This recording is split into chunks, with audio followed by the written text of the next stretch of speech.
Graça e paz. Nesses dias, a igreja tem vivido momentos ímpares.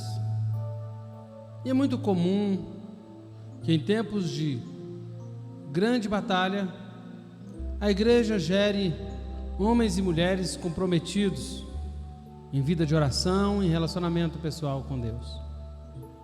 E os dons se manifestem na vida da igreja. E nós precisamos nesses dias, mais do que nunca, ter um zelo muito grande com todos os ministérios que fazem parte do corpo de Cristo. E precisamos ter um cuidado muito especial quando nós falamos de chamado profético. Pois se a igreja é edificada sobre o fundamento dos apóstolos e dos profetas, então nós não podemos deixar de ser cuidadosos o suficiente na consideração desse assunto. Os nossos profetas atuais, eles falam a partir de seus próprios corações e espíritos? Eles procedem uns dos outros? Ou eles vêm a nós a partir de um lugar secreto de Deus? De que relações formativas no corpo vieram esses profetas? Quem formou? Quem discipulou? Quem cuidou? Estão sob a autoridade espiritual de quem? São pastoreados por quem? Há quanto tempo e como eles fazem parte de uma comunidade local? Que igrejas são? Eles foram enviados de uma forma mais que uma coisa cerimonial? Como foi o envio? Quem os enviou como profetas à nação, à igreja? Será que realmente sabemos o que é um verdadeiro chamado profético, o envio? Os falsos profetas, eles se validam, um aplaude, afirma e estabelece o outro. Mas não é uma comunidade que os validou. Eles não foram levantados da obra orgânica de Deus, como aconteceu na igreja em Antioquia. Em vez disso, eles prestam homenagens uns aos outros, se complementam, especialmente aqueles que estão fluindo da mesma maneira. Qual é a fonte do discurso profético dos homens que têm se levantado nos nossos dias? Onde esses profetas receberam sua palavra? Qual é a origem? Qual é a fonte da qual eles beberam? Se não é a partir do conselho de Deus, o lugar secreto, então como é a palavra de Deus o que eles dizem? Como podemos considerar a palavra de Deus o que eles profetizam? Se os homens alegam ser comissionados, se eles alegam terem sido enviados por Deus, temos nós o direito de procurar evidências de que eles realmente estiveram naquele lugar, que realmente eles estiveram no lugar em que Deus está e que Deus lhes falou. Temos que procurar, isso é um direito, as evidências de que eles estiveram no lugar onde eles dizem ter recebido uma palavra. No capítulo 23 de Jeremias, Deus nos dá uma declaração poderosa sobre os verdadeiros e os falsos profetas. Fala sobre uma acusação. Uma coisa é acusar Israel, mas quando você começa a denunciar os profetas de Israel, quando a coisa mais elevada, a melhor e a mais nobre, que é a arte de profetizar, se torna a mais profana, então isso deve ser um símbolo ou uma declaração do quanto essa nação está mal, da baixa condição de uma nação que está prestes a viver o julgamento.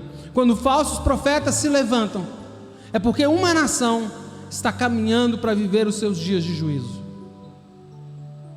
No versículo 9, o próprio Isaías, falando sobre si mesmo, de sua própria condição profética, ele diz a respeito dos profetas: o meu coração está partido dentro de mim, todos os meus ossos estremecem, sou como um homem embriagado e como um homem vencido pelo vinho, por causa da dor do Senhor e por causa das suas santas palavras. Essa não é uma palavra clara, Essa é uma palavra que agitou o coração do próprio profeta, porque ele diz: porque a terra está cheia de adultérios e chora por causa da maldição divina. Os pastos do deserto estão secos, porque o modo de vida deles é mau e seu uso da força não é reto. A palavra adultério aqui no capítulo 10 de Jeremias 23, ela não significa apenas a infidelidade moral, onde você tem uma união ou uma relação sexual com alguém que não seja o seu cônjuge, mas quando alguma coisa é adulterada, quando você dilui e mistura com algo diferente do que é em si, quando perde a essência, portanto você muda a qualidade, muda o caráter e você muda a integridade daquela coisa que você está manuseando. Provavelmente isso é um processo gradual, pouco a pouco, até que finalmente o que você tem é água colorida e não mais vinho. Pois tanto o profeta como o sacerdote, diz o verso 11, estão contaminados. Até na minha casa, diz Jeremias, diz o Senhor, achei a sua maldade. Existe uma conjunção entre profeta e sacerdote. Ele diz: os profetas profetizam falsamente, os sacerdotes dominam de mãos dadas com eles, e é que o meu povo deseja, é o que o meu povo deseja. Porém, o que é que vocês farão quando o fim chegar? É notável o quão egoísta é essa reciprocidade, essa aliança entre líderes de movimentos e comunidades, os falsos profetas e os falsos sacerdotes, e quão confortáveis eles se sentem e se afirmam. As pessoas estão em um acordo implícito com seus ministros. Você apresenta uma mensagem bíblica, nós pagaremos as contas, teremos um culto de domingo que nos deixará livre de qualquer tipo de demanda que realmente toque o nosso verdadeiro interesse e valores. Não queremos uma mensagem que conteste onde realmente está o nosso coração. Sabe, um acordo entre profetas e sacerdotes que diz às pessoas coisas que elas querem ouvir, para que elas não sejam confrontadas em quem são, em quem estão se tornando. Queremos dizer amém, queremos dizer estivemos na igreja, e daí por diante, esse tipo de coisa.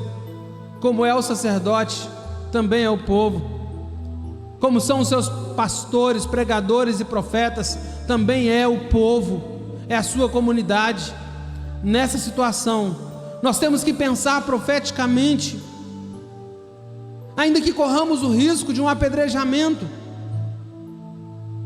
Portanto, diz a Escritura, o caminho deles será como lugares escorregadios na escuridão, para o qual serão empurrados e na qual cairão, porque trarei sobre eles a calamidade, o ano da sua punição, diz o Senhor. Isso implica que não há um julgamento imediato, mas que há um tempo designado em que Deus julgará aqueles que profanam sua casa, aqueles que originalmente tinham sido chamados para serem autênticos e santos.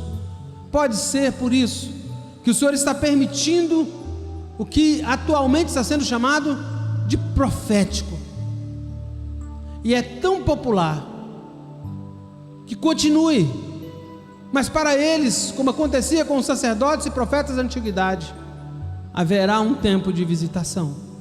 Deus vai visitar os profetas do nosso tempo, Deus vai visitar os sacerdotes do nosso tempo. Os homens e mulheres que se dizem sacerdotes e profetas do nosso tempo se verão frente a frente com o Senhor.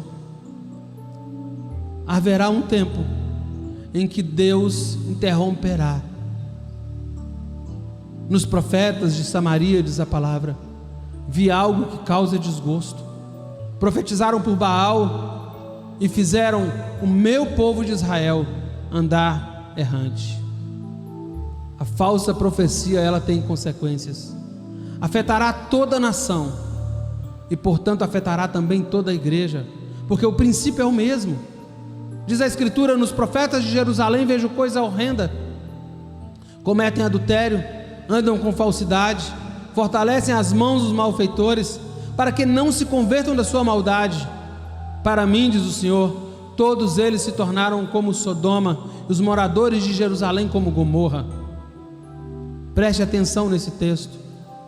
A visão deles da verdade, da palavra de Deus e da doutrina é corrompida. Por isso sua vida é sensual e ímpia. Aqui também nesse texto, o andar em mentiras e o adultério cometido andam de mãos dadas. Se você vai cometer adultério, existe uma maneira de justificar-se interiormente, e você só pode fazer isto às custas da verdade de Deus.